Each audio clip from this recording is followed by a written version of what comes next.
Welcome to The Explainer. Today, we're diving into something absolutely wild. We're exploring the downright bizarre ways that animals manage to achieve flight without having any actual wings. We're going to look closely at nature's most brilliant biological loopholes. Because, think about it, when most animals fall, they just fall. But there's this really select group of creatures that completely refuse to accept a normal descent. Instead, they've evolved these astonishing physical workarounds to just take to the skies anyway. Okay, let's dive into this. The central theme of our entire explainer today is pretty simple.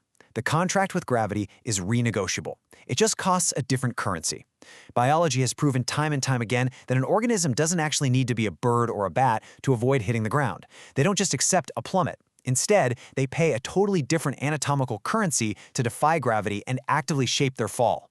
Section 1. Unfolding Unexpected Ribs, the Canopy Rule Breakers. That brings us perfectly to our first group.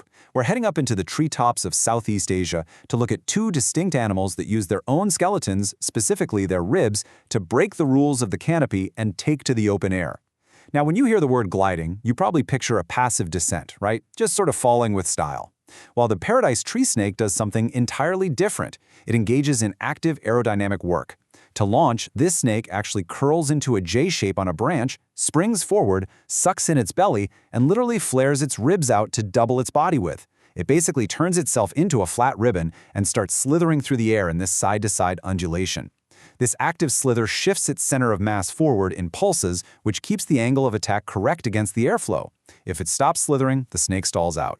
And because of this incredible active aerodynamics, the paradise tree snake can travel an astonishing distance, 100 meters. And it can do that from a tree that is only 10 meters tall. I mean, to put that insane ratio into perspective, if you or I had that ability, you could jump from the roof of a 4-story building and safely land 2 whole city blocks away. It's an animal with literally the worst possible shape for flight that somehow figured out how to swim through the sky anyway. Now, what's really interesting here is how another canopy dweller, the Draco lizard of Borneo in the Philippines, uses its ribs in a completely different way. So instead of active slithering, the Draco lizard uses its elongated ribs simply as lockable spreaders for its patagium, which is just a fancy word for a flap of stretched skin. The ribs aren't load-bearing like an insect's wings, and there are no muscles attached to flap them. They just lock open like an umbrella in under a second, and that allows the lizard to glide up to 60 meters on a single trip. But let's move on and see how this whole concept translates into completely different environments. Section 2. Launching from the ocean. Water-to-sky transitions. Let's shift our focus entirely away from the trees and look at marine life. I know it sounds like an internet hoax, but certain ocean creatures have evolved the ability to literally escape the water and fly through the air to evade fast predators like tuna. Take the Japanese flying squid. When it senses a predator, it basically becomes its own airframe. Step 1, it pressurizes water inside its mantle. Step 2, it fires that water backwards through a siphon, jetting right out of the ocean. Step 3, once it's airborne, it fans out the fins it normally uses as underwater rudders, turning them into stiff lateral planes. And finally, Step 4, it splays its arms forward in a conical posture to act as a stabilizer. By doing all of this, the squid can stay airborne for roughly 3 seconds and cover 30 meters, meaning it's traveling through the air faster than a human sprinter can cover that exact same distance on land. But hey, 30 meters is absolutely nothing compared to this number, 400 meters. That is the length of 4 entire football fields, and it's the distance a flying fish can cover in a single sustained flight. It builds up to 35 miles per hour underwater, breaks the surface at a shallow angle, and then uses a genuinely brilliant loophole. It leaves its elongated lower tail lobes submerged in the water. By rapidly sculling that submerged tail, it keeps thrusting and accelerating, chaining dozens of relaunches together to stay airborne for up to 45 seconds. And then we have the massive springtime aggregations of Monk's devil rays in the Gulf of California. By the thousands, these 2-meter-wide rays propel themselves completely out of the water, clearing over 2 meters of altitude on a single breach.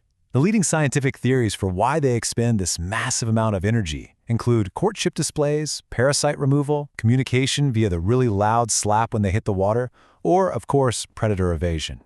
But despite marine biologists studying this intensely energetic behavior for 40 years and observing up to 10,000 leaping rays at once, you want to know the honest scientific answer to why they do this?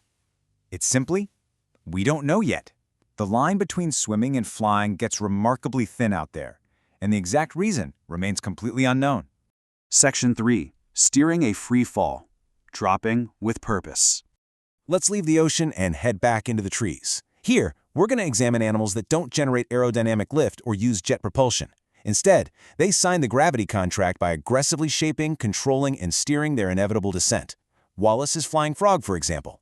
This tiny 4-inch amphibian doesn't flap, it parachutes. When it leaps from a branch, it splays all 4 limbs outward and spreads its webbed toes to absolute maximum extension. These act as 4 simultaneous independent parachutes. But the crazy part is, it doesn't just float passively. It actively adjusts its angle of attack mid-fall by curling its toes using independent toe muscles. This 4-limb steering allows it to cover 15 meters horizontally from just a 12-meter drop. Now there is a stark contrast between these next 2 mammals. The nocturnal southern flying squirrel uses a membrane spanning from its wrist to its ankle, plus a stabilizing tail, to glide about 30 meters. It always loses altitude. But the cat-sized Sundocolugo, it extends its massive patagium all the way to its digit tips. Even the spaces between its fingers and toes are webbed skin. This incredible continuous sheet turns the colugo into an actual living kite, allowing it to cover 150 meters, an entire city block, while only losing 10 meters of altitude. So the crucial point here is that you don't even need a membrane to steer a fall. The wingless worker ant Cephalotes atritus proves this perfectly. If it gets knocked off a branch, it doesn't just tumble helplessly to the ground. Its flat, armored body acts exactly like a thrown playing card, cutting a curve right through the airflow. Falling edge first, it uses its hind legs as a rudder to execute a mid-air J-turn, safely landing right back on the trunk of the exact same tree 80% of the time. Section 4. Riding the electric sky. The invisible loophole. So far we've seen ribs, fins, toes, and body posture, but now we arrive at an animal that exploits the most invisible force of all to achieve flight, the Earth's atmospheric electrical charge. 4,000 meters. This fact is literally mind-blowing. Ballooning spiders have been found riding through the sky at altitudes commercial airplanes use for regional flights, up to 4,000 meters in the air. They've been collected on ships in the middle of the ocean and documented arriving on islands more than 900 miles away from any landmass. And they do all of this entirely without wings. So how on earth is this possible? Well, it's all about Trichobothria. Back in 2018, researcher Erica Morley discovered that these juvenile spiders aren't just getting passively blown around by the wind. No, they actually use these tiny leg mechanoreceptors to physically feel and detect the vertical electric gradient in the atmosphere. When the charge is just right, they extrude long silk threads. Because these threads are charged by friction, they repel against the negatively charged ground, which literally lifts the spider into the air. They are quite literally surfing on static electricity. All of this brilliantly illustrates the concept we introduced at the very beginning of this explainer. The contract with gravity is renegotiable, and these are the currencies paid. The paradise tree snake pays with its ribs to slither through the sky. Wallace's flying frog pays with independent toe muscles to parachute to safety, and the ballooning spider pays by tapping into atmospheric static electricity to float over oceans. Which leaves us with a pretty massive thought to ponder as we wrap up.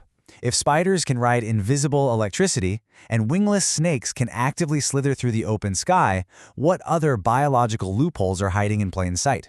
The line between falling and flying is incredibly thin, and nature has proven over and over that the rules are merely suggestions. Thanks for joining me on this explainer. Keep looking up and stay curious about the astonishing world around you.